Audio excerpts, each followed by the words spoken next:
Hi, class. Um, I know we had a couple of missteps these first 2 weeks, and that is completely on me. Uh, one of the things that I was supposed to give you earlier in the week 2 session was a set of handouts that had a list of commands that were readily accessible. That had readily accessible, useful commands. I did not have an opportunity to share those with you because we weren't meeting in a co-located space.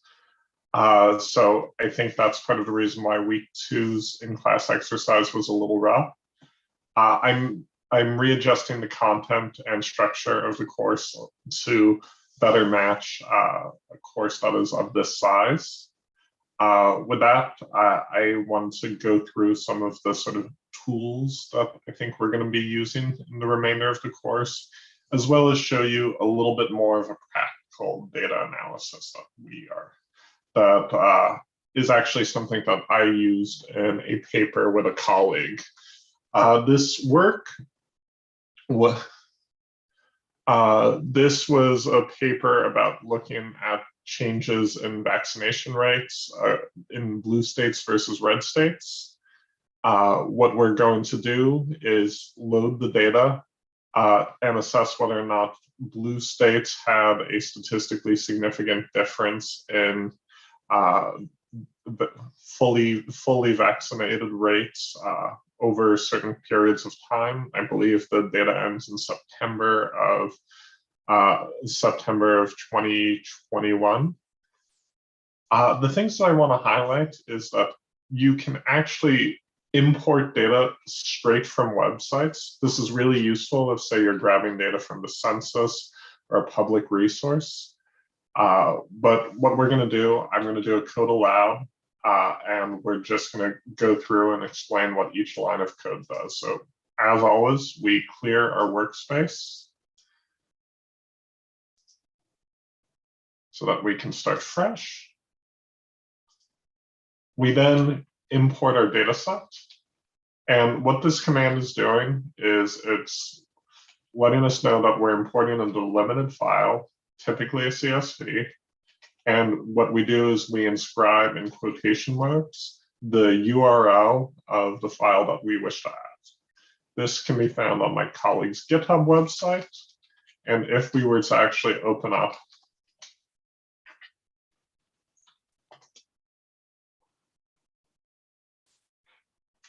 this resource in Chrome, we would see a data set that looks exactly like this. So this is a really nice coding practice to do, in part because what this allows you to do is just not actually have to save and download data. So if you know this file is going to be updated on a regular basis, you can import it and store it in the future. The other thing that you've got to watch out for, and we'll talk about a little bit more, is that when you import data, running this codebook command is really quite important. So as you saw when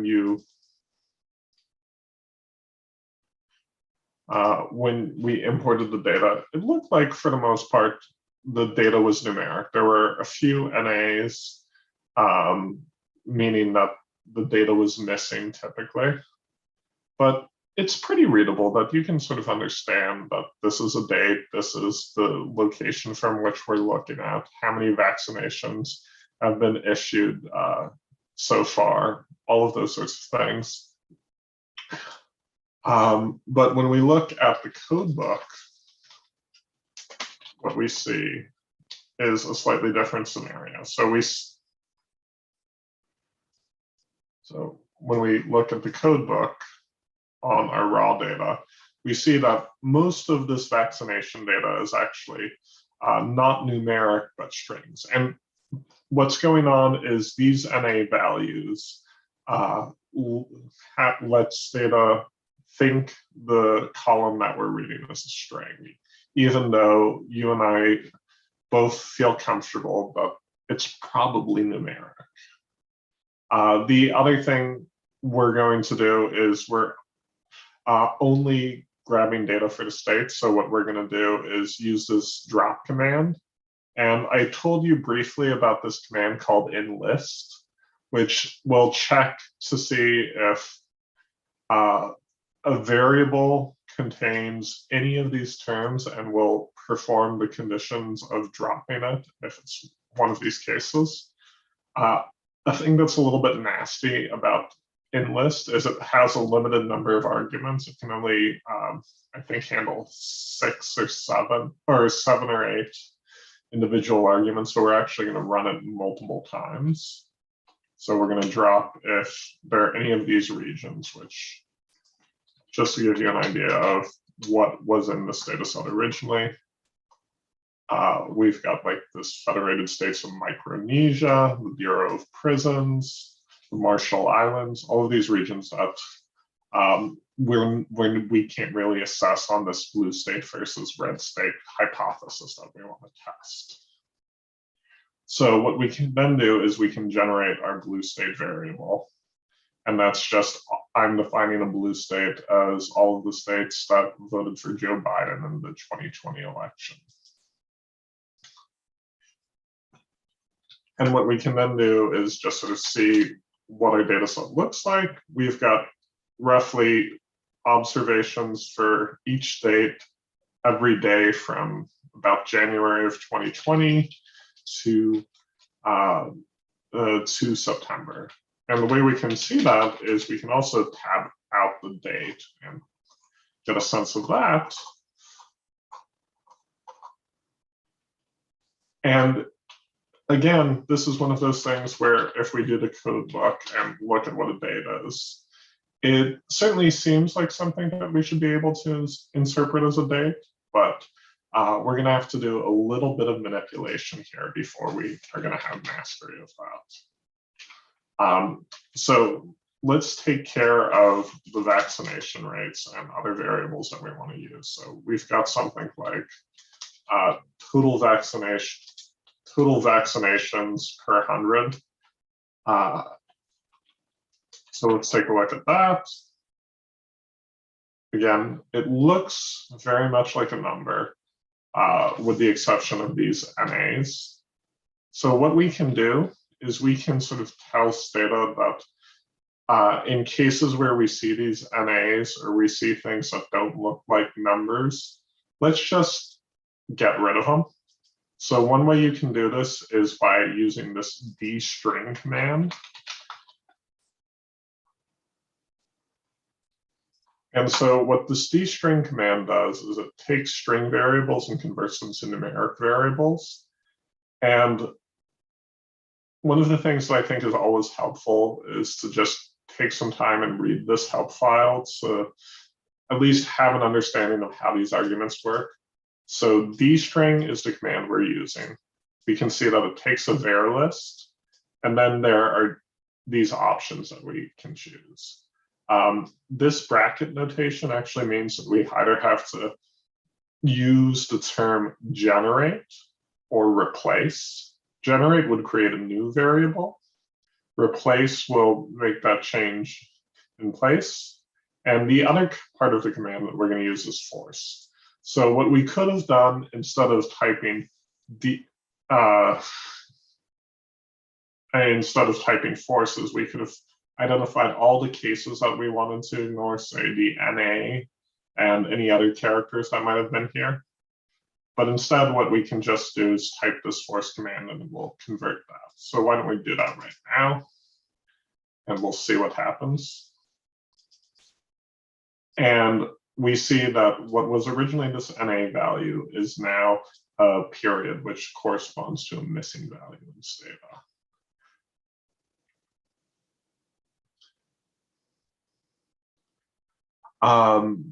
So what we're going to do then is we're going to have a breakpoint where I'm going to ask you to answer this question. But in the meantime, of whether or not blue states had higher vaccinations, and I'm asking you to do this as a t-test.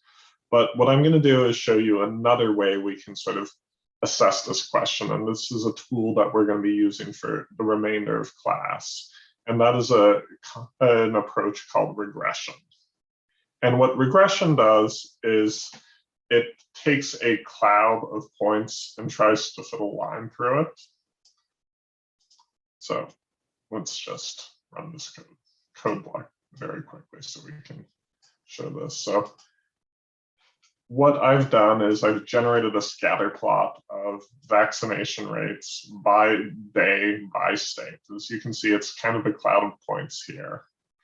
What regression does is try and generate a line that fits all of this data as well as possible, given the constraint that you are generating a line with a certain slope and generating a line that can only have, say, a one-dimensional slope, i.e. that it's a straight line, and we're trying to fit this cloud of points. And so if we wanted to ask the question of, say, are vaccination rates increasing over time, what we could do is we could regress total vaccination rates per 100 by the date. And what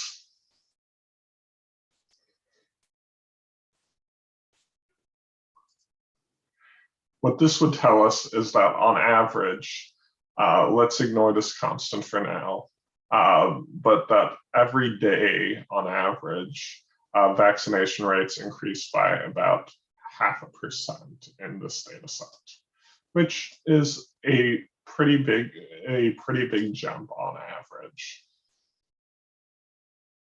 But the question that I'm asking you is a little bit different. So say we want to understand if blue states over this period have higher vaccination rates.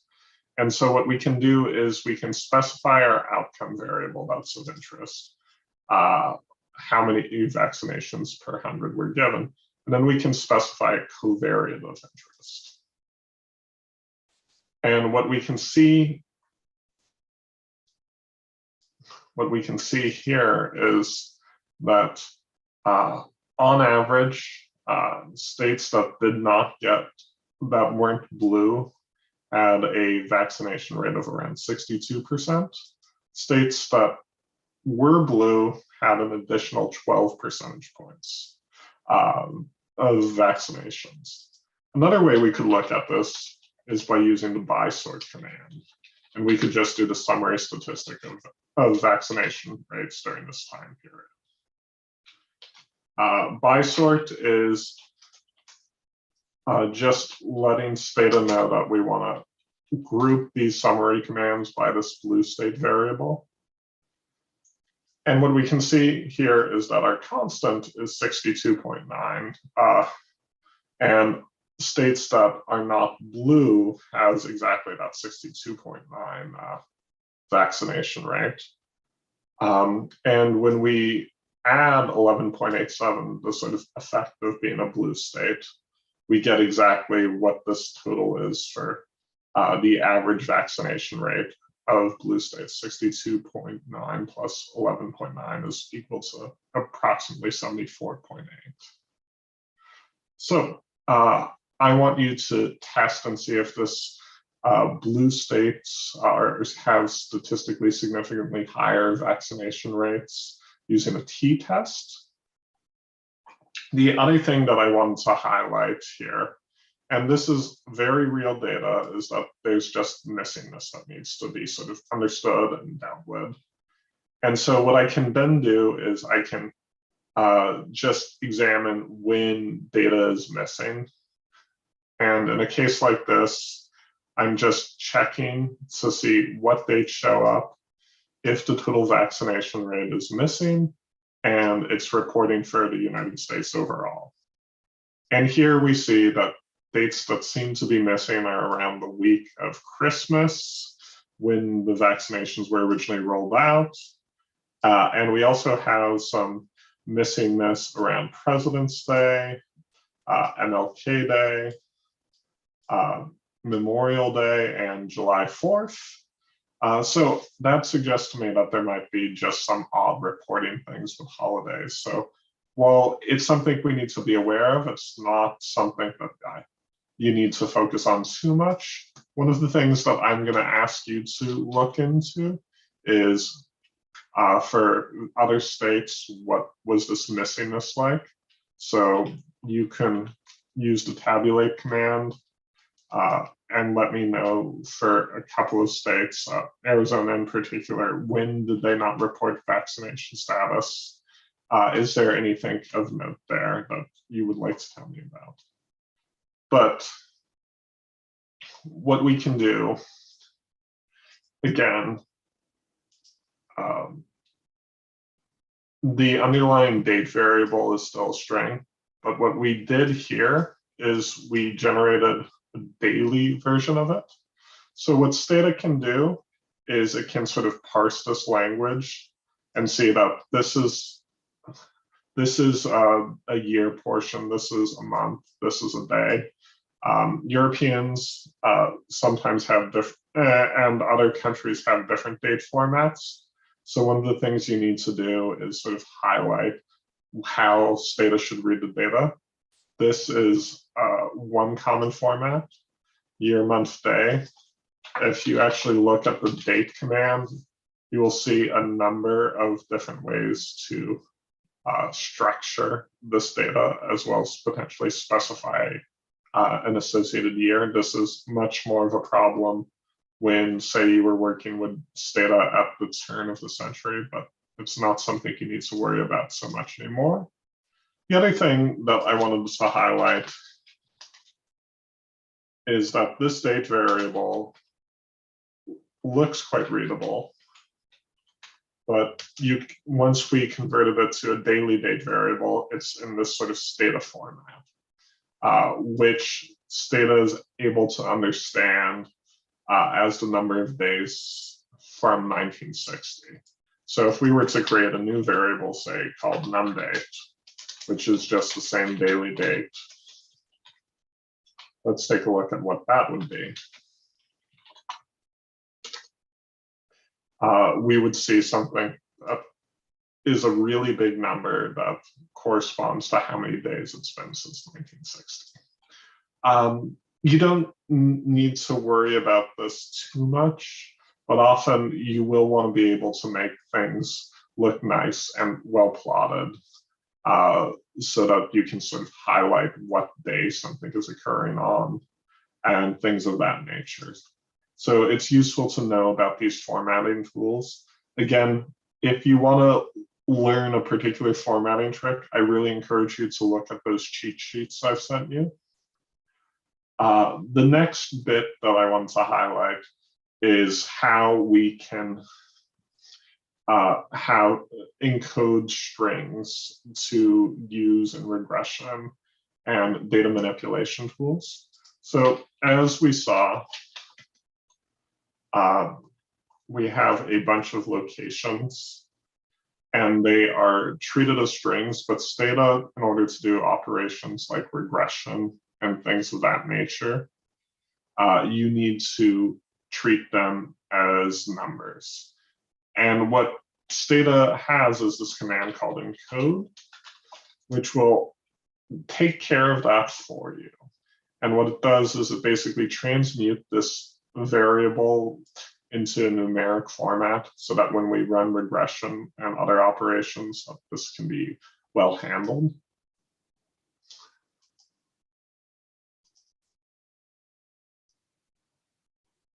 And so what you can then do is now that, so for instance, we had our variable location. If I wanted to understand how much vaccination rates were varied by state, I could try and type reg total vaccinations per 100 location. I get this error message. But if I did this with the i.state notation, I actually would get the sort of result that I intend to. Again, one of the things that I want to highlight here is that the interpretation of these regression coefficients are always sort of additive relative to a constant. In this case, the constant The constant is a state that has been left out to sort of be a baseline. I'm not entirely sure which state it is, but what we can do is I want you to take a look at Wyoming and see that apparently being in Wyoming has a 5.5 percentage point increase on vaccination rates relative to this baseline of 50 or so points. But when we use the same expression without a constant, we can see that this sort of additive relationship, it holds again. We've gone from about 49 and 5.5 to just about 55. So regression is something we're going to be talking about a lot more throughout the course. So don't get too hung up on any particular detail right now, but this is just to get comfortable with the logic of what's going on, as well as the syntax and code. The other thing that I wanted to highlight, the sort of structure when we look at the data editor, is we see that we've got a column of date and location. And what's really, and there are some nice affordances of this, that this is sort of a long format, which we've talked about before, that it has some nice affordances in that doing time series operations can be really nice, but doing comparisons, say, across states is a little bit trickier. But one of the things that I wanted to show you is that we can generate what's called panel data, which allows us to generate, say, group plots to see how different states and regions evolve over time with respect to their vaccination rates. This is a little tiny, but you can sort of see that Alabama was a slow grower. The Republic of Palau actually seems to increase quite substantially. And areas like West Virginia, not so much, whereas Connecticut, Colorado, all of those states had distinct structures with how vaccination rates increased.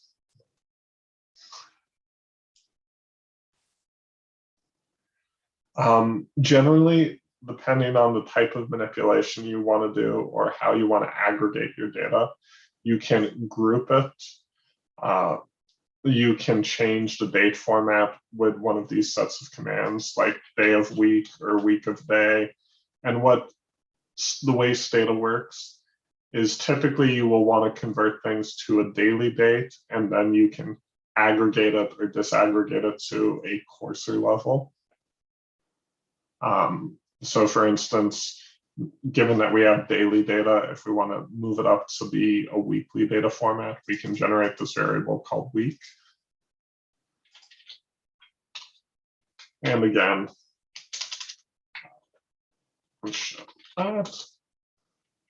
and this format, again, can be a little confusing. So it's the number of weeks since, I believe, 1960, January 1st. And again, this is where things like format can be very helpful to make things a little bit more readable. So if we were to type in week and daily date, these things feel much more interpretable. So you can sort of see that this is the 26th or 35th week of 2021, and this corresponds to mid-September or mid to early September, which sounds about right to me. Now, the other thing that I had people make inquiries about was how to sort of hit undo in Stata. The short answer is you really should not try and have an undo button, but it comes up often enough that I think I want to at least tell you how it works and why you shouldn't use it. So there is a way to preserve your data at a given point in time. And what's this preserve command does is basically takes a snapshot of your data and saves it in a backup file. And you can go back to it at any time by typing in the command restore. So let's just do a quick example. Quick. So preserve.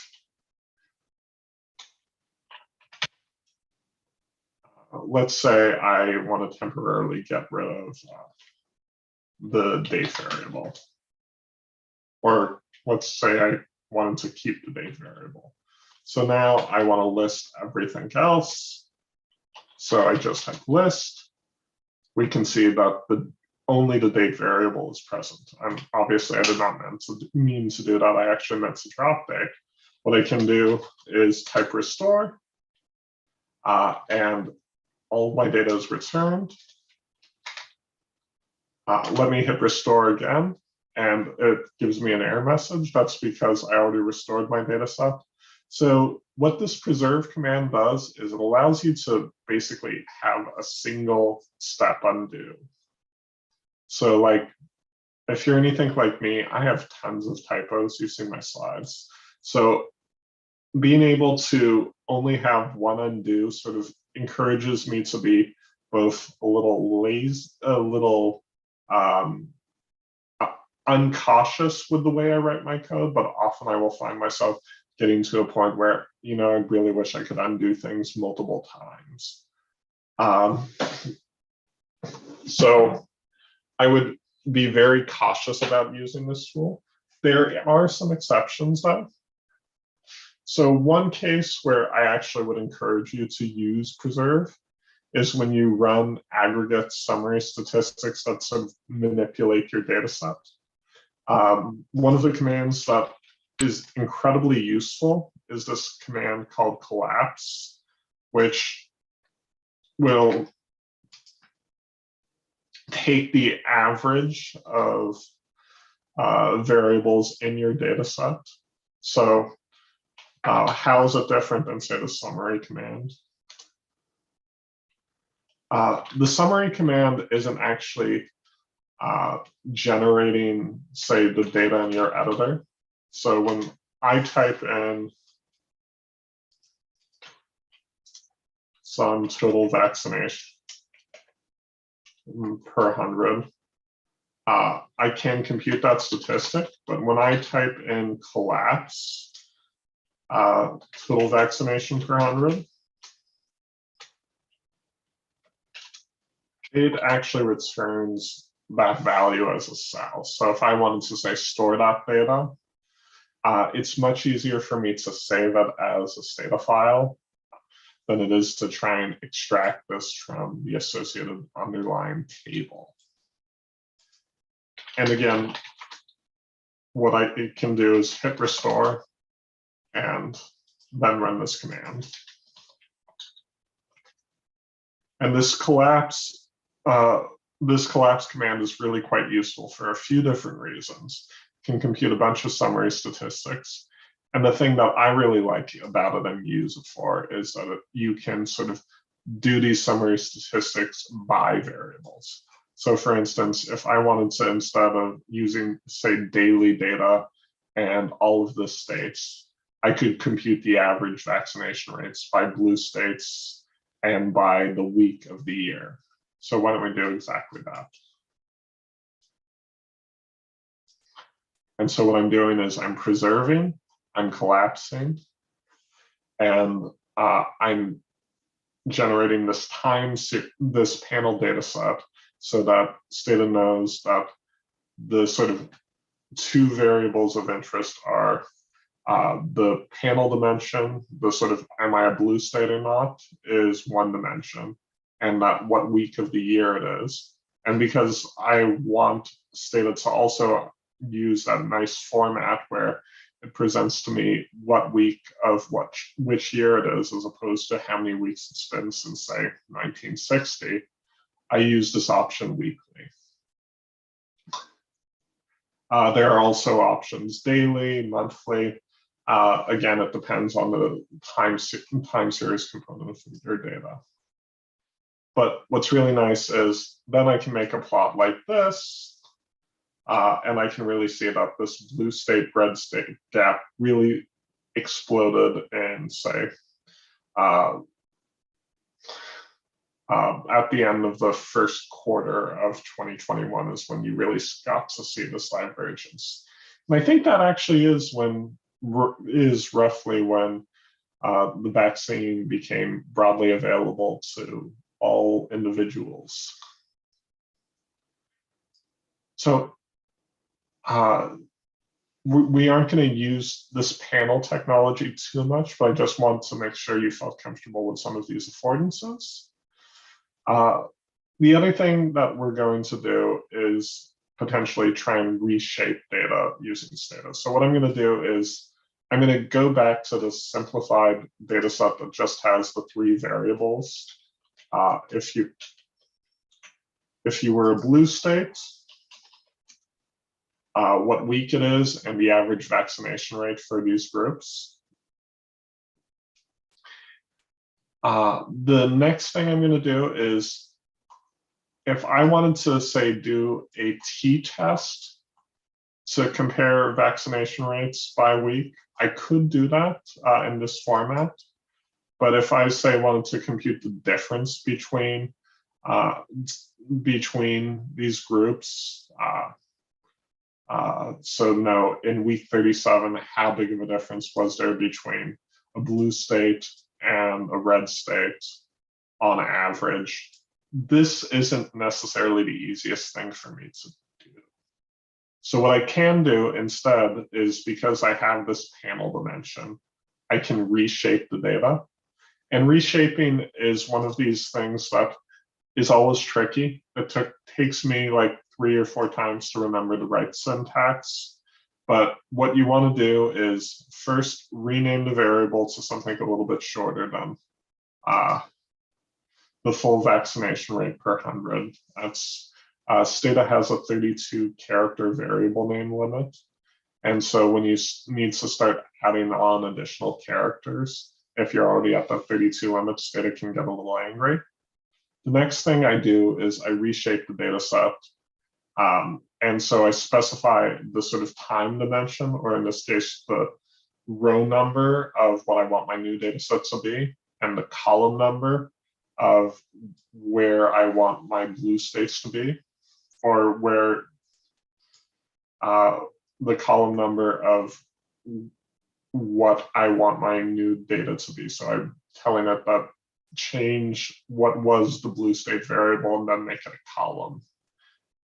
And then I run that, and what we see is that we've gone from having 75 observations to 39.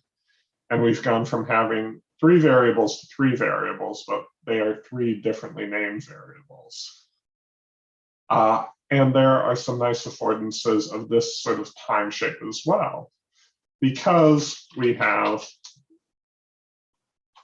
our time just in, we only have one measure of time, that there's only 1 week for 2021 of week 2, and week 37, and so on. We can use a different format to represent time. We can use this tsset command, which only takes 1 argument, which is this time dimension. And what's also nice is we can then sort of generate variables on the fly that are leads and lags of outcomes. So for instance, the X rate of a red state is the center column, but we can also generate the lagged version of that as well. And this can be useful sometimes for if, say, you want to calculate a growth rate, or if you want to measure the relative change, or just sort of look at seasonal effects. These are all types of things that this lag operator can be useful for. You can also generate forward variables, which are kind of the opposite of lag. So you can see that we're missing the last week of our forward vaccination rate for week 37 because this data set does not have a week 38, so it can't peek ahead. And you can also generate differences on the fly.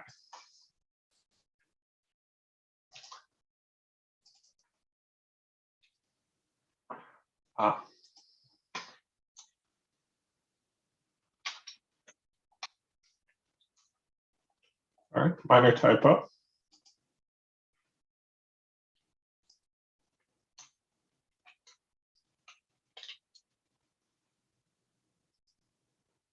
And you can see that, again, there's this identity relationship with what you have in week 0 is directly related to your lag plus the difference. Yeah, so the next question that I'm asking you to do is look at this blue state gap variable and basically tell me, when we look at the data this way, can we use regression to assess whether or not the blue state gap is significantly different from 0? We can test it as this blue state VAX rate versus this red state VAX rate, and the answer we get is yes. We can use a t-test as a blue state gap is being equal to 0. And again, we see that the p-value is the same, the estimated difference is the same. Your assignment is to use regression to test the same hypothesis and see if you can recover the same difference estimate. And lastly, again, the things I want to show you are that you can generate some very nice plots on the fly, but it's really important to use data formatting because this can be very hard to interpret.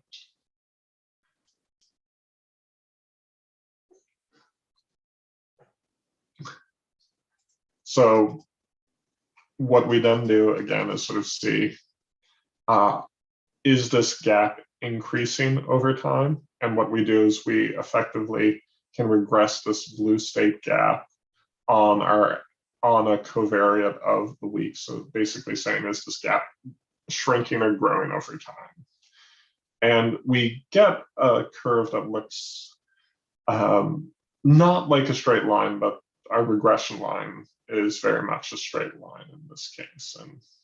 And what we do when we actually run the regression line is we see something that looks kind of similar to what we saw when we were working with the daily data. But as you accumulated additional time, we saw the vaccination gap increase by about 0.5%, albeit we were looking in days at the start of this analysis, and now we're looking in a metric of weeks. The thing that is quite cool and useful about regression is that you can use it not only to sort of describe these associations between two or more variables, you can actually try and predict things with them. So once you generate a regression estimate in Stata, you can generate predicted values. So the way you can do that is you can use the command predict and either specify the predicted values, that's this XB, or you can specify a residual. And basically a residual is just a measure of how wrong your prediction is. So why don't we do that right now? And what I want you to notice is that there's, again, a mechanical relationship between your outcome variable, your predicted value, and your residual, such that your y hat plus your residual is equal to exactly your outcome variable. And that's a property that we can go into the exact derivation of a bit more. But I think that's a good stopping point. So thank you so much. I'm looking forward to having our first in-person class next week. Be safe, and I look forward to seeing all of you. Take care. Bye.